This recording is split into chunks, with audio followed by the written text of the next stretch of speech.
Pronto, agora está.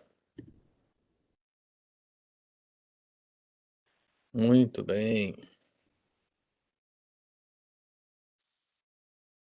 Mas, irmãos, vamos começar então a nossa terceira parte do estudo que estamos realizando nesse mês de agosto, por ocasião das férias do pastor Pedro. E vamos orar pedindo a Deus para que Ele possa nos ensinar mais uma vez, em nome de Jesus. Senhor nosso Deus e nosso Pai, nós te damos graças por mais um domingo, por mais um início de semana, ó Deus, depois de muito trabalho, depois de muitas bênçãos e também de muitas lutas, ó Deus. Em tudo isso, porém, sabemos que o Senhor, o Pai, esteve ao nosso lado e que a palavra do Senhor foi alimento, ó Deus, e a certeza de cada um de nós. Por isso, não seja diferente agora nessa escola dominical, que, mesmo virtualmente, o Espírito Santo que está, ó Pai, em todos nós, como igreja, possa nos ensinar e possa nos abençoar mais uma vez, para que possamos aprender, ó Deus, mais uma importante lição para vencermos as tentações dia após dia, em nome de Jesus. Amém. Muito bem, queridos. Então a tela aqui está compartilhada e à medida que os irmãos vão chegando, eu já dei bom dia para todos que já estavam, os que vão chegando também, Deus os abençoe. Nós estamos na terceira parte do nosso estudo, Como Vencer as Tentações. Se os irmãos acessarem a caixa de e-mail hoje, verão que eu mandei um outro resumo, né, um resumo da segunda aula, para que vocês possam guardar, possam estudar melhor, possam compartilhar com alguém se assim desejarem. E hoje vamos iniciar a parte 3. E só para que a gente possa fazer uma recapitulação rápida aqui de 2 minutos, eu queria que nós lembrássemos do que nós falamos. A ideia, irmãos, é que para vencer as tentações, algumas ações são essenciais. Então, a primeira ação essencial é conhecer o exemplo do Mestre nas tentações. Então, a partir das narrativas da tentação de Jesus no deserto, aquilo que pode ser aplicado à vida cristã foi aplicado por nós e nós vimos que a tentação ela é permitida por Deus, que ser cheio do Espírito não isenta das tentações, que a tentação ocorre nos instantes cruciais, que sempre haverá um agente meio da tentação e sempre haverá uma nova tentação. Então, essas cinco diretrizes nós estabelecemos a partir das narrativas que descrevem a tentação de Jesus no deserto. E no domingo passado, como a segunda atitude essencial para vencermos as tentações, nós falamos de identificar a tríade original das tentações, ou seja, a origem das tentações. E vimos que a origem das tentações, elas vêm de 3 lugares específicos. Por isso, tríade. Então nós falamos do sistema anti-Deus, o mundo, falamos da natureza pecaminosa, a carne, e falamos do adversário espiritual, o diabo. Então essas 2 primeiras atitudes, elas são essenciais para que você tenha, força necessária para vencer as tentações da sua vida. Não apenas elas, mas existem outras e nós estamos avançando e hoje vamos para a terceira. Então, meu querido, o que nós podemos aprender hoje? Que para vencermos as tentações, algo muito importante precisa acontecer no nosso coração. Nós precisamos entender a limitação existente nas tentações.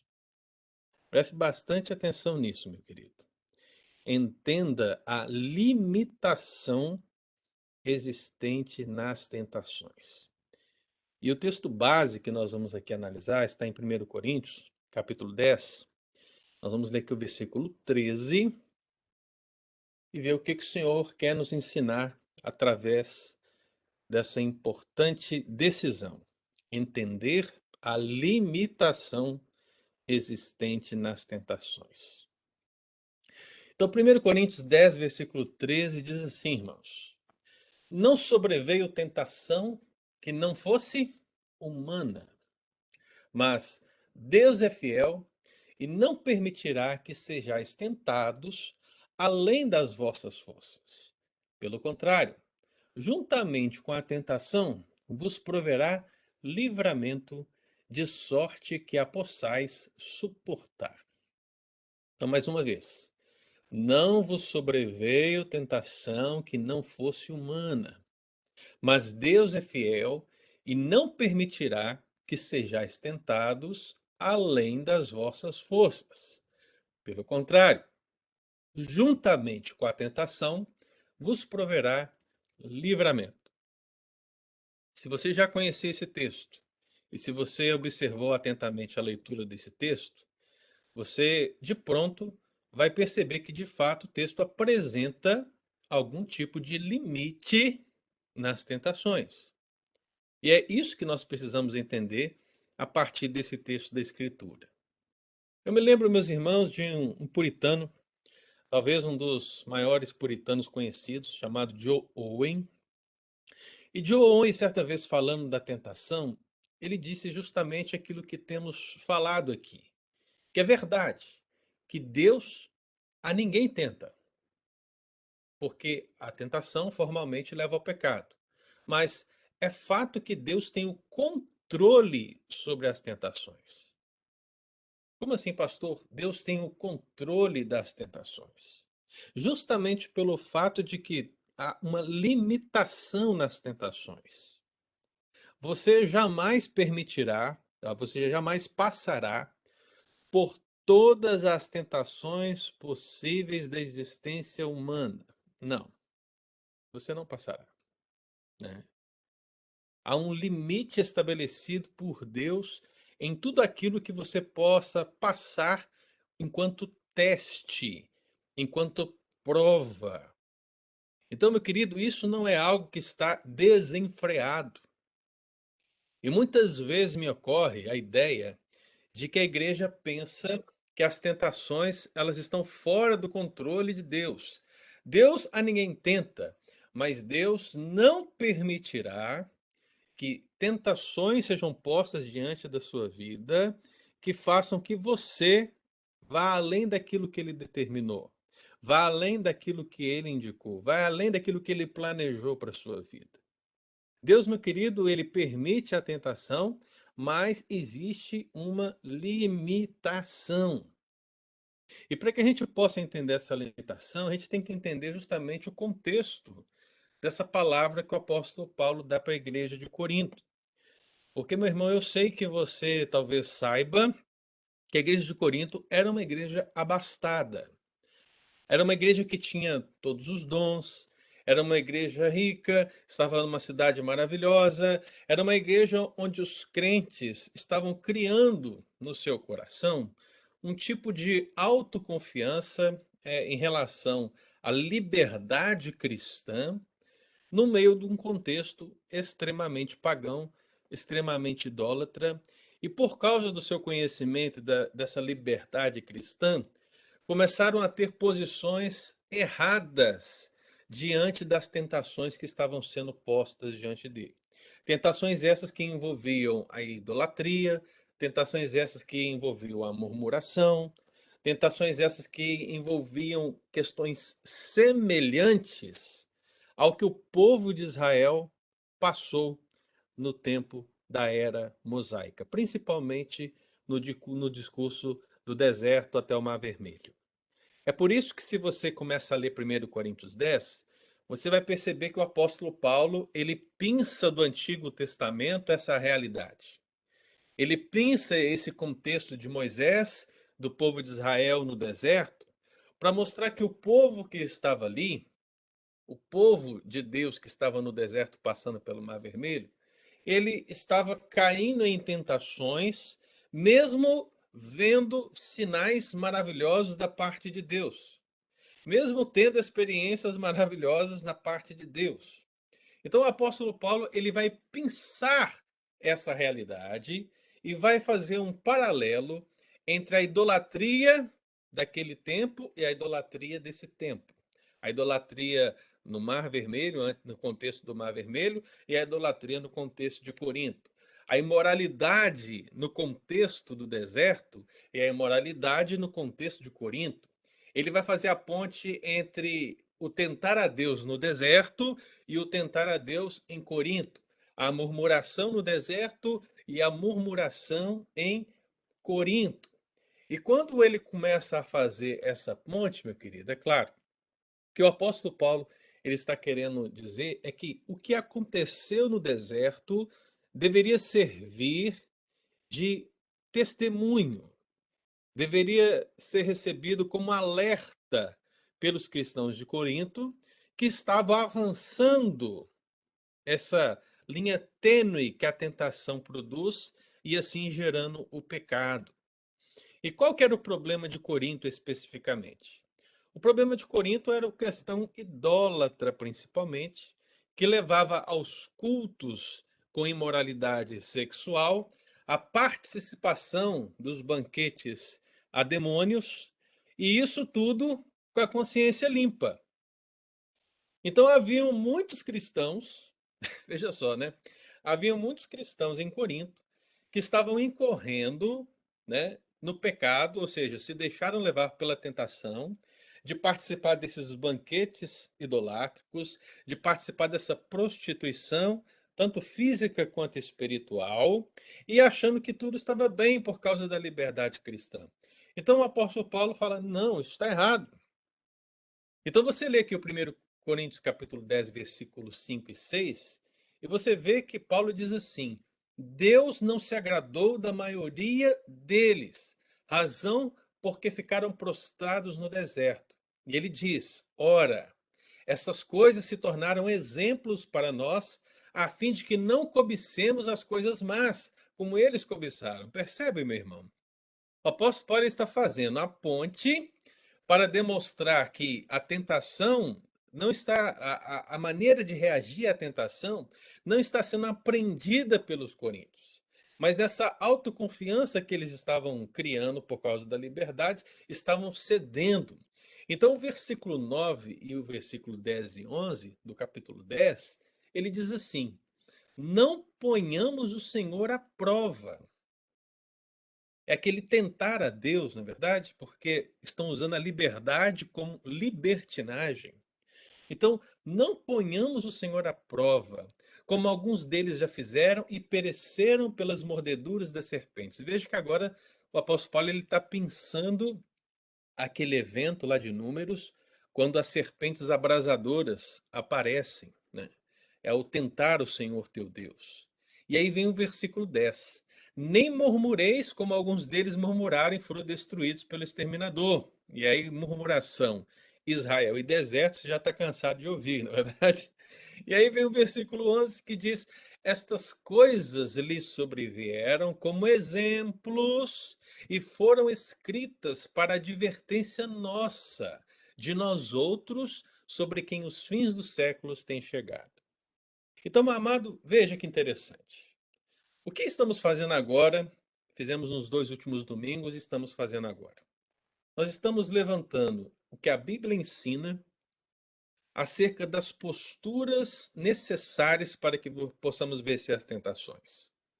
E a Bíblia, como nossa regra de fé e prática, ela é a nossa advertência geral diante de quaisquer situações que apareçam diante de nós para nos levar para longe dos caminhos do Senhor, para nos tentar abandonar o caminho do Senhor, fazer aquilo que desagrada ao Senhor e pecar.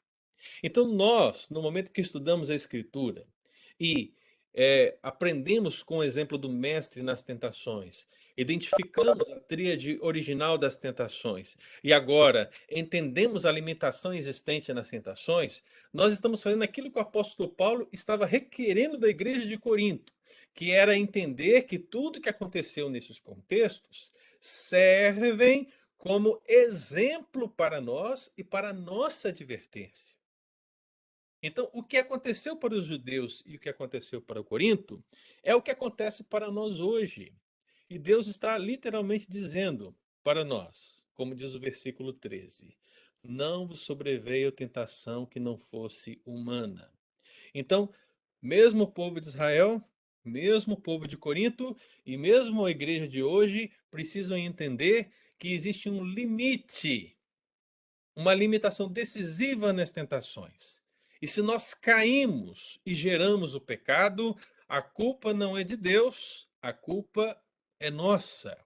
Porque, meu querido, nós desejamos, nós cobiçamos, nós não aprendemos com exemplo, nós não seguimos aquilo que o Senhor estabeleceu para nós e nós, uma vez testados, fomos reprovados. E você sabe, meu querido, que nós precisamos nos apresentar diante de Deus como obreiros aprovados, que manejam bem a palavra da verdade. E quando você deixa se cair numa tentação, você está sendo reprovado naquele teste específico. É preciso se arrepender, voltar para o Senhor, tomar posse das atitudes que a palavra do Senhor ensina para que você vença e assim lutando você possa superar e assim agradar o Senhor que te salvou e que tem santificado a sua vida. Então, esse contexto, ele é muito importante para que você entenda tanto o versículo 13 como o versículo 12, que daqui a pouco eu vou dizer também, que é um texto muito citado por nós na igreja, mas que está dentro desse contexto maior, que faz referência à tentação e pecado do povo de Israel, no contexto da era mosaica, e que faz também agora o contexto do povo de Corinto, né? O seu pecado, tentação e pecado, que precisam ser verificados por nós.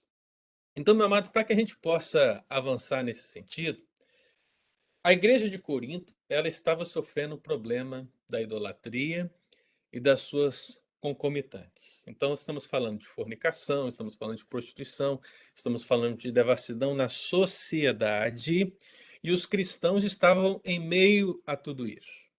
E ao invés de serem a luz nas trevas, ao invés de serem santos no meio de um mundo ímpio, muitos dos cristãos da igreja caíram. Caíram nos pecados, caíram nas tentações, caíram nesses caminhos. E você, se quiser voltar aí no capítulo 5 de Coríntios, você vai observar que o apóstolo Paulo ele vai reiterar essa realidade, né, que veio desse excesso de confiança, porque a igreja de Corinto era uma igreja arrogante, né, devido a essa expressão espiritual que ela tinha. Então, muitos se arrogavam nesse contexto da igreja. E lá em 1 Coríntios 5, no versículo 11, o apóstolo Paulo, ele conclama a igreja verdadeira agora, os cristãos que estão se mantendo firmes, que não estão se deixando cair nas tentações. Ele está escrevendo para esses crentes e está dizendo: não vos associeis com alguém que, dizendo irmão, for impuro, ou avarento, ou idólatra, ou maldizente, ou beberrão, ou roubador, né? Com esse tal, não comais. E veja que algumas dessas palavras estão associadas ao contexto idolátrico da cidade, às coisas que estão relacionadas a essa cidade. Então, havia na igreja gente que estava vivendo, como eu disse domingo passado, né, com um pé na igreja e outro no mundo. Havia gente na igreja que estava servindo, entre aspas, a Deus e servindo aos deuses pagãos, que queria participar da mesa do Senhor, da Santa Ceia, mas também da mesa dos demônios. É por isso que, se você continuar lendo o capítulo 10 e o capítulo 11 também, você vai perceber que o apóstolo Paulo ele estabelece a Santa Ceia, aquela cerimônia da Santa Ceia que os pastores costumam recitar, que eu recebi do Senhor, no que eu também vos entreguei, que na noite que o Senhor foi traído, ele tomou o pão, e ele começa então a descrever como é a ceia, e isso está dentro desse contexto, meu irmão. Não antes de dizer que nós não podemos comer no Senhor e comer dos ídolos. Participar do banquete no Senhor e participar do banquete dos ídolos. Então, esse pano de fundo precisa ser conhecido por nós, para que quando nós cheguemos aqui, em 1 Coríntios 10, 13, nós não tenhamos dúvidas do que ele quer dizer. Então, sejam os israelitas, lá na época de Moisés, seja a igreja de Corinto, no contexto do primeiro século da era cristã, ou seja, nós, meu irmão, as tentações, os testes, continuam tendo um limite. E para que a gente possa entender esse limite, depois que o apóstolo Paulo, aí no versículo 14, ele diz: Portanto, meus amados, fugir da idolatria, ou seja, quando ele diz fugir da idolatria, ele está literalmente dizendo: superem essas tentações que estão sendo colocadas diante de vocês, fujam dessas tentações, corram delas para se manterem firmes e fiéis juntamente com o Senhor. No momento que ele diz isso, ele estabelece o texto que nós estamos examinando. Então, qual é essa limitação existente nas tentações? E a primeira delas, meu irmão, que eu queria que você observasse aqui no texto, é a limitação humana das tentações. Eu coloquei aqui alguns textos para que você possa pesquisar, eu vou citá-los, mas se você quiser ir anotá-los e lê-los depois com mais tranquilidade, você vai observar, meu querido, que existe uma limitação humana das tentações, o que vai muitas vezes à contramão do que nós imaginamos. Porque o texto bíblico, ele declara: não vos sobreveio tentação que não fosse humana. Veja, irmão, não vos sobreveio tentação que não fosse humana. Toda tentação, ela está no limite humano. Isso significa, meu querido, que ao invés de se crer numa natureza sobre-humana, as tentações estão no nível humano. Elas são pertencentes à realidade humana. Todas elas podem ser resistidas. Você jamais poderá dizer para Deus que uma tentação que você passou estava um nível acima do humano. Entende, irmão? Ah, essa tentação estava no nível espiritual, pastor. Ela estava no nível metafísico, ela estava assim, no nível, sabe, divino. Foi impossível resistir e eu caí. Não, irmão. Toda tentação, ela está no nosso nível. Veja, há uma limitação. E a limitação começa aqui, a limitação humana das tentações. Nenhuma das tentações que você passou antes, que você passa agora e que você passará adiante, nenhuma delas está em um nível sobre-humano, mas estão no nível humano. A palavra que Paulo usa aqui é a palavra para dizer justamente da nossa realidade comum, a realidade comum humana. E isso me faz lembrar justamente o texto de Tiago, capítulo 1, versículo 13 e 15. Porque lá ele descreve que ninguém, ao ser tentado, deve dizer que foi Deus que o tentou. Porque Deus não pode ser tentado pelo mal e ele mesmo a ninguém tenta. E aí Tiago explica, né? Ele diz o quê? Cada um é tentado pela sua própria cobiça. Entende, irmão? O nível humano é a sua própria cobiça.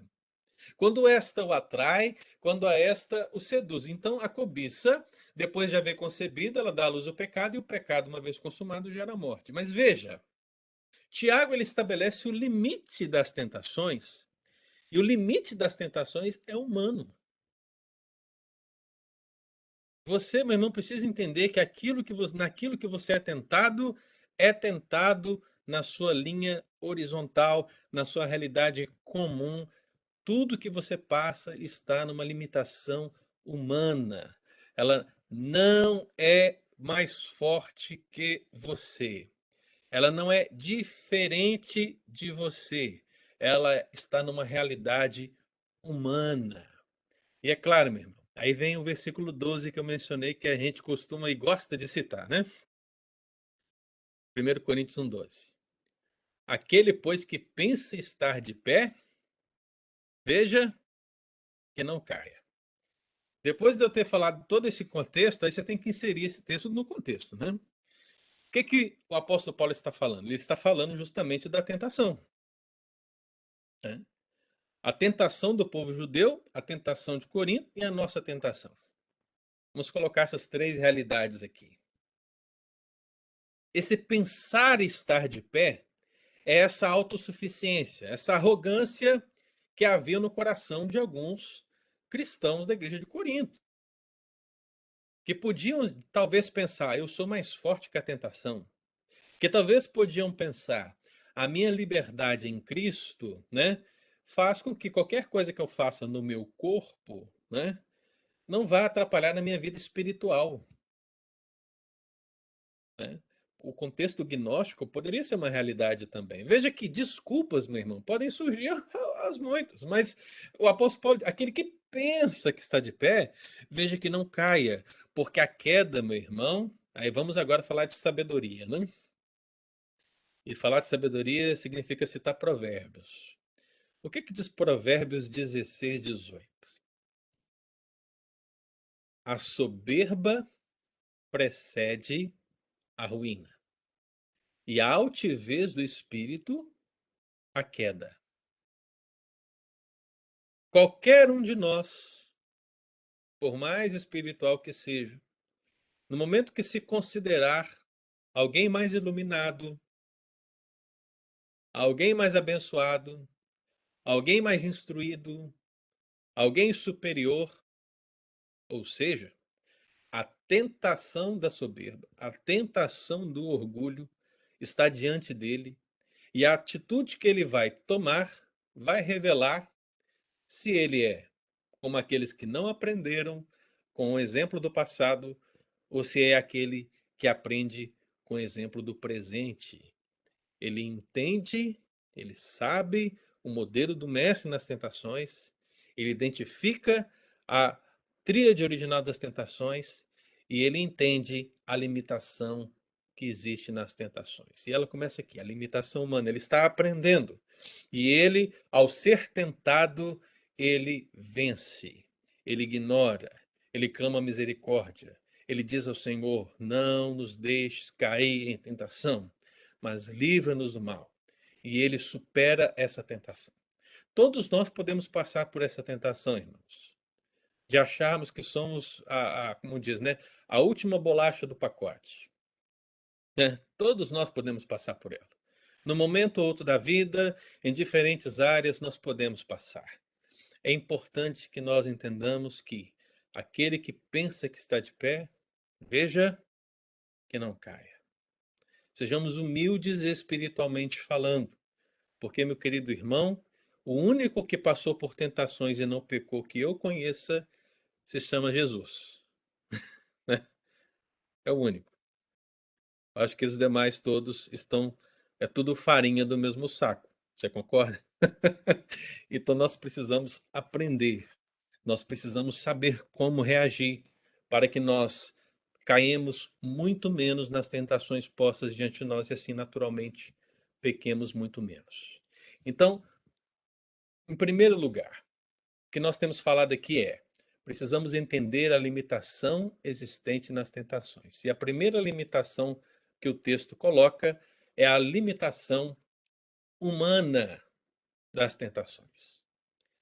Aí eu queria agora te ouvir, meu querido. Você tem alguma pergunta nesse aspecto ou no contexto que eu mencionei para a gente poder avançar para a segunda? Alguém tem? Quer falar alguma coisa? Tem uma pergunta?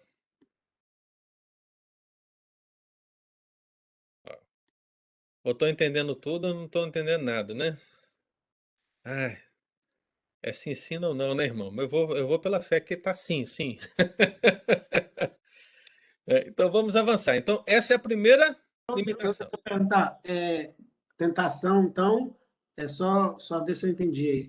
É só humano, não tem tentação no sentido espiritual. Não entendi, Irione. Você falou que a tentação é humana, então não existe tentação assim no mundo espiritual.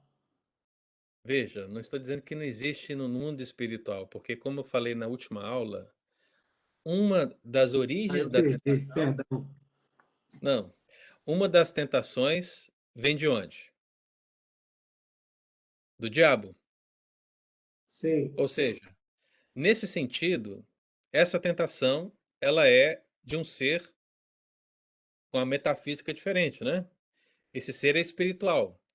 Mas o diabo jamais colocará uma tentação na sua vida que não fosse humana. Você entendeu? A manifestação da tentação ela é humana, Ela é humana. dentro dos cinco sentidos. Isso. Dentro daquilo que você deseja, almeja, né? Ou seja, tudo que envolve você. né? Porque o alvo é sempre você. Então, o diabo jamais colocará diante de você uma situação que está num campo diferente desse humano. Há uma limitação. Toda tentação ocorrerá aqui, no prisma humano. Tá bom. Beleza? Beleza. Beleza. Então, vamos avançar para o segundo, né? Então, primeiro, a limitação humana das tentações. Segundo, a limitação divina das tentações. Então você veja que o apóstolo Paulo ele diz no texto bíblico que nós lemos: não vos sobreveio tentação que não fosse humana. Ponto. Ou seja, ele coloca um limite na esfera humana. Agora ele estabelece um limite na esfera divina, porque ele diz: Deus é fiel e não permitirá que sejais tentados além das vossas forças.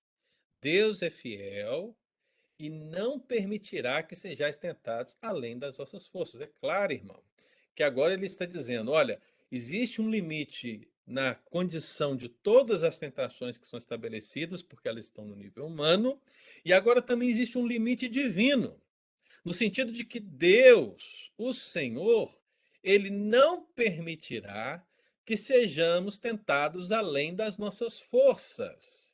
Então, meu irmão, veja, mas poderia acontecer, olha, se houvesse uma tentativa, que eu acredito que não haja, mas se houvesse uma tentativa, por exemplo, do próprio diabo em trazer sobre nós uma tentação que fosse além das nossas forças, ou seja, além da força humana, além dessa realidade humana, se isso fosse uma verdade, Deus não permitiria. E por que Deus não permitiria? Porque é o que o texto bíblico está dizendo, irmão. Né? Então, o que Paulo está dizendo é que Deus limita as tentações que podemos passar.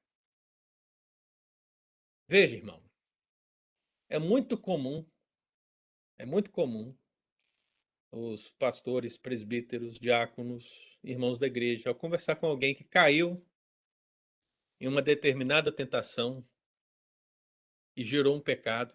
É muito comum você, no momento que vai conversando, a pessoa vira para você e diz assim: ah, pastor, o senhor sabe como é que é, né? A carne é fraca. Você já ouviu, com certeza, né? A carne é fraca. Olha, são duas coisas que a gente precisa dizer aqui nesse sentido, né? É verdade que a carne é fraca, porque essa foi inclusive uma palavra de Jesus para os discípulos, no momento que ele disse: olha, vigiai e orai para que não entreis em tentação. E ele fala que a carne é fraca, mas não antes de dizer que o espírito está pronto. O espírito está pronto, mas a carne é fraca. Então, há uma luta. Os discípulos que queriam e deviam orar com Jesus estavam dormindo. Essa é a luta. A luta de se manter vigilante e orando perpassa pela carne e pelo espírito. A questão é, meu querido, a carne é fraca, é verdade, mas o pecado não é vitamina. Você entende isso, não entende? A carne é fraca, mas o pecado não é vitamina. Então, o que as pessoas falam? A carne é fraca e aí o que eles vão dar para a carne para ela ficar mais forte? Né? O prazer carnal. Então, a natureza pecaminosa ela é alimentada com a nossa própria cobiça. E se nós queremos vencer a natureza pecaminosa, nós não podemos alimentá-la, não podemos dar a ela o que ela deseja. Nós precisamos sim nos revestir do novo homem espiritual e assim sermos cheios do Espírito Santo para resistirmos essa realidade. Então, quando o apóstolo Paulo diz tentados além de suas forças, algumas coisas me vêm ao coração. Eu me lembro, por exemplo, da fornalha de fogo ardente. Você lembra? Sadraque, Mesaque, Abednego, na fornalha. O texto, essencialmente, não fala de tentação diretamente, né? Mas houve uma tentação. Qual foi a tentação? Se prostrar diante do rei e adorá-lo. Essa foi a tentação. E foi uma tentação com ordenamento, né? Porque o rei mandou. Só que aqueles homens não se prostraram, aqueles homens não cederam à tentação, e o que eles recebem em troca?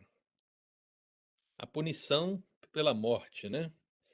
Então você sabe que Nabucodonosor vai lá, ele acende a fornalha e ele acende ela muitas vezes mais do que ela costumeiramente ficava acesa. Então o negócio estava tão terrível que aqueles que estavam acendendo, aqueles que estavam fazendo que o fogo ficasse cada vez pior, eles morreram por estar próximos. E aí diz o texto bíblico que Sadraque, Mesaque e Abednego foram lançados na fornalha. Você lembra disso, não é? É um texto abençoado. Amém. Agora, o que que eu quero que você traga ao seu coração especificamente? A palavra desses homens. A palavra desses homens para o rei. Lá em Daniel 3, né, o versículo 17 está aí, né? Eles vão dizer para o rei: se o nosso Deus, a quem servimos, quer livrar-nos, ele nos livrará. Nos livrará da fornalha de fogo ardente das tuas mãos, ó Deus, ó rei. E Deus quis livrá-los. E Deus livrou. Quando o apóstolo Paulo diz que Deus não permitirá que sejamos tentados além das nossas forças, é porque ele não vai permitir. Entendeu, irmão? Ele não vai permitir. Há um controle divino sobre aquilo que você pode passar. E isso é muito explicável. Afinal de contas, o desenvolvimento espiritual de cada um de nós é diferente. A maturidade espiritual em cada um é diferente. Por que que você não pode botar um recém-convertido como presbítero na igreja? Por que que isso é proibido pela Escritura? Porque a sua experiência de vida, seu conhecimento do Evangelho, a sua prática cristã, não dá para ele a condição, a experiência, a força, o conhecimento e a sabedoria necessários para que ele seja um líder na igreja. Então é natural, meu irmão, que nós olhemos uns para os outros e vejamos naturalmente o desenvolvimento, a experiência e a maturidade espiritual em níveis diferentes. E isso acontece, meu irmão, na sabedoria divina sobre aquilo que nós podemos ou não passar. Então, no momento que Deus permite que uma tentação seja uma realidade na nossa vida, Ele jamais permitirá que você passe por algo que você não tenha a capacidade já dada por Ele para suportar. Esse é o cuidado de Deus para com sua vida, porque o teste, Deus usa o teste para o seu crescimento. Deus usa o teste para o seu avanço. Deus usa o teste para a sua experiência, para que depois você possa até mesmo ajudar outras pessoas. Mas o diabo não. O mundo não. A natureza pecaminosa não. Estes usam o teste para te fazer pecar. Estes usam o teste para fazer você desviar da luz do evangelho. Estes usam o teste para que você se afaste dos caminhos do Senhor. Então, essa é a realidade. Então, há uma limitação divina nas tentações. Né? E é interessante que Pedro, aqui também eu coloquei o texto de 2 Pedro 2,9, né? Ele diz o quê? O Senhor sabe livrar da provação os piedosos. Essa palavra está lá na segunda carta de Pedro 2, versículo 9. O Senhor sabe livrar da provação os piedosos. Irmão querido, ele sabe e ele irá livrar. Segunda Tessalonicenses 3:3, que está praticamente em consonância a 1 Coríntios 10:13, ele diz: "O Senhor é fiel, ele vos confirmará e guardará do maligno." Então, meu irmão, quando estamos dizendo que existe uma limitação divina, nós estamos falando da preservação divina das nossas vidas, de maneira que nós possamos reconhecer que toda e qualquer tentação, ela está no nível humano e Mesmo que esteja no nível humano, Deus ele limita aquilo que nós iremos passar. Então existe uma limitação Pastor Ângelo, nas tentações. Diga. há uma perguntinha aí. Então, no caso, é o seguinte, a tentação que Deus nos permite ser além das nossas forças, esse é para toda a raça humana ou só para os filhos de Deus, como os demais versículos que você leu aí? Não, só para os filhos de Deus. Ok. Por quê? Eu fiz uma distinção, Erione, aqui na primeira aula, né, sobre essa realidade. Na verdade, na segunda aula, quando eu falei de Efésios 2, 2, 3. Porque para aqueles que não estão em Cristo Jesus, eles já estão no curso deste mundo, eles já fazem a vontade do príncipe do mal, e eles já vivem baseados na natureza pecaminosa que neles está, sem qualquer disposição ao arrependimento. O homem natural é assim, né? Ainda que ele seja tentado, entre aspas, com um tipo de tentação que não é esse que nós estamos ensinando aqui, né? Porque o homem natural, ele talvez diga, fui tentado a adulterar com a minha mulher, a adulterar e fazer coisas erradas, né? Ele não tem compromisso com Jesus, ele não tem, sabe, nenhuma relação com Deus, mas ele sabe que isso é errado. Ele diz que foi tentado e ele não cedeu, né? Olha, não é isso que nós estamos falando. Nós estamos falando de gente que está literalmente lutando contra o pecado, né?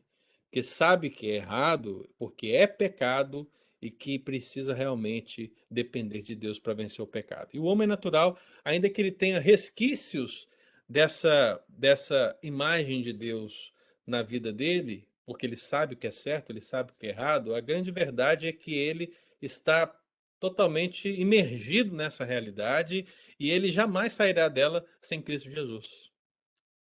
Ok? Pastor, Sim. uma pergunta.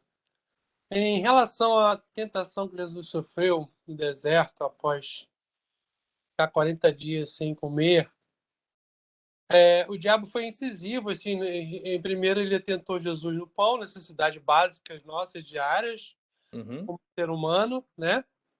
Uhum. Depois, contra a identidade que Jesus possuía de Deus, ele queria provar se Jesus era Deus mesmo, talvez para ele mesmo, e a garantia do poder, de prostrar e me adorar, Uhum. né? Acho que são essas três básicos, três tentações básicas que eu vi, que eu vejo. Se eu estiver errado, me corrija, por favor. Sim. Essas tentações, elas são inerentes a nós hoje, como seres humanos, porque Jesus ali, ele era Deus. Nós, hoje em dia, estamos inseridos todos os dias nesses três tipos de tentações, ou existem outras que a gente não percebe, que são imperceptíveis a nós. Ou essas três já está inerente a nós, como Jesus deixou registrado lá. Você assistiu a primeira aula, Ebenezer? Não assisti, não. Devia, hein? Assista lá, meu querido, porque eu explico tudo isso lá, Uhum. né? O que eu posso dizer para você, assim, de pronto, rapidamente, para que a gente não possa perder o foco, uma vez que a gente já explicou bastante esse tema lá na primeira aula, né? É que existem questões na tentação de Jesus que não são análogas a nós cristãos, tá? E existem outras que são. Então, nós estudamos aquelas que são análogas a nós, ou seja, aquelas que estão de conformidade com o que nós passamos também na nossa vida cristã. Mas existem outras que não são, porque, nesse sentido, a tentação de Jesus foi só para Jesus. E eu dou um exemplo. Jesus, ele não tinha pecado. Ele não tinha pecado. Quando nós somos tentados, nós somos pecadores. Então, veja. Nós somos tentados enquanto pecadores. Cristo foi tentado não sendo pecador. Nesse sentido, as tentações que ele passou são de um caráter único para ele. Então, o que nós podemos fazer é ler o texto bíblico e ver aquilo que é análogo a nós como igreja e aquilo que só pertenceu à tentação de Jesus no deserto. Então, nesses 3 casos específicos, e não foi só esses 3, Ebenezer, porque o texto bíblico ele diz que Jesus foi tentado durante os 40 dias. Então ele foi tentado durante os 40 dias e quando chegou ao clímax, que o texto estabelece, as 3 tentações que são apresentadas foram essas que você mencionou. Sendo que a primeira delas, ao dizer se és Deus, né, não necessariamente era uma dúvida do diabo em relação a se ele era ou não filho de Deus. Isso aí é um falso entendimento da palavra se, porque nós achamos que se é dúvida. Mas o texto grego, ele usa o se no sentido de uma vez que. Então não há no diabo qualquer dúvida, e também em Cristo, obviamente, qualquer dúvida se ele é ou não filho de Deus. Na verdade, o que o diabo está dizendo é: uma vez que você é o filho de Deus, faça isso. O que ele está dizendo é: olha, você tem o poder para fazer, você pode fazer, porque você é filho de Deus. Não havia dúvida. Então, olha, o diabo não estava tentando ele aprovar a sua divindade, mas o diabo estava tentando ele a exercer a sua divindade. Veja como é que é diferente, né? Então, Cristo não caiu nessa tentação, porque ele estava na dependência do Espírito. Cristo decidiu não usar o seu poder, mas usar o poder do Espírito Santo para vencer as tentações e ter uma vida sem pecado para se oferecer por nós como sacrifício vivo. Então, na dependência do Espírito Santo, ele venceu a tentação do pão, né, de transformar a pedra em pão, ele venceu a tentação do pináculo, de cair para que os anjos guardassem, ele venceu a tentação do poder. E nesse sentido, a tentação tanto do poder, como a da adoração que o diabo coloca, ou seja, de você realmente desejar os reinos desse mundo, o orgulho e todas essas coisas, e até mesmo você querer o pão a despeito de viver para a glória de Deus, tudo isso pode ser sim vivido pelos homens. Mas isso são apenas 3 conceitos de uma realidade muito maior, muito mais abrangente, que envolve as tentações, porque cada tentação será colocada especificamente para cada pessoa especificamente, porque a tentação tem a ver com a nossa cobiça. Ela tem a ver com o nosso desejo. Então talvez eu não queira pão, mas eu queira poder. Entende? Talvez o outro não queira poder, mas ele queira pão. Então, tanto o mundo, como o diabo, como a nossa natureza pecaminosa, agirão separados ou em conjunto para nos tentar naquilo que nós queremos enquanto natureza pecaminosa. E é por isso que nós precisamos reconhecer que determinados pecados para algumas pessoas, né, aparentemente são tão distantes, enquanto para outras parece ser uma dura realidade, porque as nossas lutas são diferentes uns dos outros, porque as nossas mentes são diferentes uns dos outros, nossos corações, ainda que sejam todos pecaminosos, nós somos pessoas diferentes, somos tentados diferentemente, mas uma coisa é certa, todos nós precisamos vencer igualmente pautados naquilo que a Escritura diz. Eu não sei se eu já te dei uma resposta, Ebenezer, mas se você puder, meu querido, assista a primeira aula, tá? Porque lá eu faço esse apanhado geral da tentação de Jesus no deserto. Beleza? Ok, obrigado. Mas depois eu converso particular contigo. Beleza, meu querido. Não é fácil, Então temos aqui a limitação divina das tentações. Mais alguém quer fazer uma pergunta aqui para a gente avançar para a última?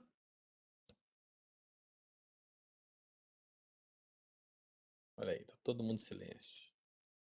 Ninguém aí está sendo tentado a falar, não?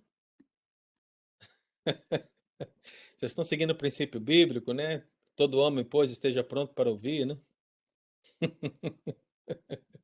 Tô, mas eu tô me controlando. Ah, você está se controlando? Isso é importante, sabe? É domínio próprio, viu, Arione? Então vamos lá, irmãos, para o último passo. Então, não vos sobreveio tentação que não fosse humana. Ou seja, a limitação humana das tentações. E diz mais: pois Deus é fiel e não permitirá que sejais tentados além das vossas forças. Uma limitação divina das tentações. Deus impondo limites naquilo que você pode passar ou não. E em terceiro lugar, nós vemos literalmente a limitação efetiva das tentações. O que é a limitação efetiva das tentações? É aquilo que vai acontecer justamente na prática, na vivência, no exato momento da tentação. Ou seja, você tem tanto o conceito da limitação humana como da limitação divina, e agora você está diante da tentação. A limitação efetiva está agora colocada diante de você, que é juntamente, diz o texto, né? Juntamente com a tentação, veja a palavra de novo. Juntamente com a tentação, ou seja, na mesma disposição, no mesmo momento que você é tentado, Deus ele fará o quê? Ele vos proverá livramento, de sorte que possais suportar. Então, existe da parte de Deus não apenas um controle, mas existe também uma ação misericordiosa de garantir que no mesmo instante que nós formos tentados, ele nos dê a capacidade para suportar a tentação. Olha só que bênção, isso é a misericórdia divina, irmão. Esse é o cuidado de Deus. Tudo que é necessário para que você vença uma tentação, você possui ou possuirá. Ok? Tudo. Ninguém vai poder chegar diante de Deus e dizer: Deus, eu não fui capaz de resistir àquela tentação porque me faltou fé, me faltou o Espírito Santo, me faltou a palavra, me faltou uma orientação pastoral, me faltou, olha, tudo que é necessário para que você vença a tentação, Deus proverá para você juntamente com o teste. Então o teste vem, ele permitiu que o teste venha, mas lembre-se, ele também proverá livramento. Então essa expressão juntamente com vai dar justamente essa realidade, que é a mesma realidade daquela armadura que nós já conhecemos, Efésios 6,13, eu coloquei o texto aí. Lembra da armadura de Deus? A armadura de Deus, Deus vai dar para você ainda ou você já tem? Está no seu armário aí, da sua casa, no seu closet, ou você está vestindo ela agora? Porque se espera que todo cristão esteja de posse da armadura de Deus. Isso já é uma realidade. E para que a armadura de Deus está lá, meu irmão? Por que a armadura de Deus ela precisa ser usada por nós? Efésios 6,13. Para que possais resistir o dia mau. Olha, eu falo para você que o dia de uma tentação é um dia mau, principalmente se você cair, né? Então, para que você possa resistir esse dia mau, tome toda a armadura de Deus. Porque depois de você vencer tudo, você permanecerá inabalável. Então veja, há uma limitação efetiva das tentações e a Bíblia inteira vai nos dar essa ideia. Essa palavra que Paulo usa aqui, a palavra suportar, né? É a mesma palavra para aguentar a carga, como algo colocado nos ombros. O pessoal da construção aí, ó, que carrega as coisas nos ombros, né? Eu me lembro de subir nas escadas da vida e levando o xingo para cima dos telhados, né? Na época eu trabalhava no Rufo. E aquele negócio é pesado pra caramba. E aí, quando eu pensei no texto, eu pensei justamente nessa época de carregar algo pesado. Nossa, mas era tão pesado, era tão terrível ainda ter que subir aquelas escadas e ainda colocar lá na frente do sujeito. Mas você fez, não fez? Você fez. Então, esse é o sentimento do texto. Deus ele vai te fazer suportar, você vai aguentar a carga. aquilo que for colocado sobre os seus ombros, você vai ter a força necessária para resistir. Você estará fortalecido para aquilo. Então, existe uma limitação humana, existe uma limitação divina, existe uma limitação efetiva, porque Deus te ajudará, Ele dará o livramento. A palavra livramento que aparece aqui, irmão, ela lembra basicamente a ideia de um escape, uma maneira de você escapar.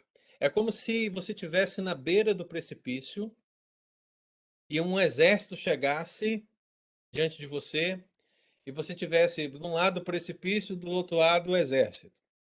Mas ali você olha e você vê uma fresta entre as rochas, né? Um caminho de escape. E aí você entra por ali e sai. É basicamente isso que quer dizer a palavra livramento. E Deus está falando o quê? Que muitas vezes a tentação ela vai ter esse critério. Vai parecer que você está entre a cruz e a espada, entre o exército e o abismo. Mas se você olhar bem, entendendo o que a palavra do Senhor revela, tendo todas essas ferramentas no seu coração, você verá um caminho de escape. E quando você ver esse caminho de escape, você seguirá para lá e você vencerá a tentação. E aí eu pergunto que eu faço para você, meu irmão, é quem é esse caminho de escape? Quem é esse caminho de escape? É o próprio Senhor Jesus. Então, Hebreus capítulo 2, versículo 18. Naquilo que ele mesmo sofreu, tendo sido tentado, é poderoso para socorrer os que são tentados. Vamos guardar essa palavra no coração, irmão? Naquilo que ele mesmo sofreu, tendo sido tentado, é poderoso para socorrer os que são tentados. Então, quando você estiver entre a cruz e a espada, entre o exército e o abismo, lembre-se do caminho de escape. O Senhor Jesus, aquele que sofreu, que foi tentado, mas venceu, que é poderoso para te socorrer no momento da tentação. É por isso que ele mesmo, quando indagado pelos discípulos sobre como deveríamos orar, ele, na oração que ensinou, disse: Não nos deixes cair em tentação, mas livra-nos do mal. Colocar as nossas vidas na presença de Jesus é fundamental para que aguentemos a carga que está sobre os nossos ombros, reconhecendo que existe uma limitação humana, uma limitação divina e uma limitação efetiva nas tentações. Amém, irmão? Alguém quer comentar esse último ponto? Tô vendo aqui, ó. Tô vendo pouca gente, na verdade. Ah, tô vendo aqui alguns, né? Dizem que o pastor Pedro não deixa o pessoal ficar com a câmera desligada, mas aqui o povo tá ficando, né? Ah, aí, ó, só falar que já começam a abrir, tá vendo? Eu não vi ninguém, eu falei, vou desligar também, ué. Amém, irmãos? Amém, pastor. Obrigado. Então, para a gente fechar em terceiro dia, terceiro domingo, não esqueça, tá? É possível vencer as tentações. Os testes. Tentação significa teste. O que vai dizer se esse teste é uma tentação ou uma provação, né? É o contexto. E você está sabendo hoje, você não sabia antes, de que é limitado. Então não há desculpas para aqueles que caem na tentação, irmão. E dizem a carne é fraca. Ok? É preciso que nós entendamos que para a gente crente, qualquer teste que Deus permita, Ele permite para o nosso próprio bem, para o nosso próprio crescimento, para o nosso próprio avanço. Sempre. Foi assim com Abraão, foi assim com Jó e vai ser assim com você. É assim que Deus vai nos fazer melhores a cada dia. Então entenda, quando você estiver passando por uma tentação e você tiver aquele sentimento assim, nossa, como esse negócio é forte, você olha, não, a limitação humana, isso é o meu desejo, é a minha cobiça. Não, Deus ele limita a tentação. Se ele está permitindo que eu passe por isso, é porque eu posso passar por isso, porque juntamente com essa tentação, ele já me deu toda a condição necessária para que eu possa passar. A sabedoria, o conhecimento, a força, ele já me deu tudo que eu precisava para superar isso. Então, se eu tenho a faca e o queijo na mão, o que eu tenho que fazer? Eu tenho que vencer a tentação. Agora eu falei como mineiro, hein? Então, literalmente isso, irmão. A essência de 1 Coríntios 10:13 é essa. Você tem a faca e o queijo na mão. Então, vença a tentação, mas com humildade, na presença do Senhor. Não sejamos como o povo de Israel no deserto, na era mosaica, que caiu nas tentações postas diante dele. Não sejamos como muitos cristãos de Corinto, que caíram nas tentações no seu contexto pagão. Sejamos luz no nosso contexto, que não é menos sodomizado do que o que nós vemos na palavra de Deus. É preciso que nós sejamos santos como Ele é santo, em nome de Jesus. Amém? Bem, Muito bem, queridos. Deus abençoe, tá? Foi um prazer estar com vocês mais um domingo, né? E eu aí reforço o convite para o próximo domingo, para que nós possamos entrar no nosso quarto estudo. E o nosso quarto estudo agora será, talvez dos três, o mais prático de todos eles, porque nós vamos ver tudo aquilo que a Bíblia ensina como atitudes práticas para que nós possamos vencer a tentação. Então, eu aguardo você domingo que vem. Obrigado, pastor. Tenha um bom dia, irmãos. Obrigado, Ótimo. pastor. Deus Bom dia. abençoe a todos. obrigado.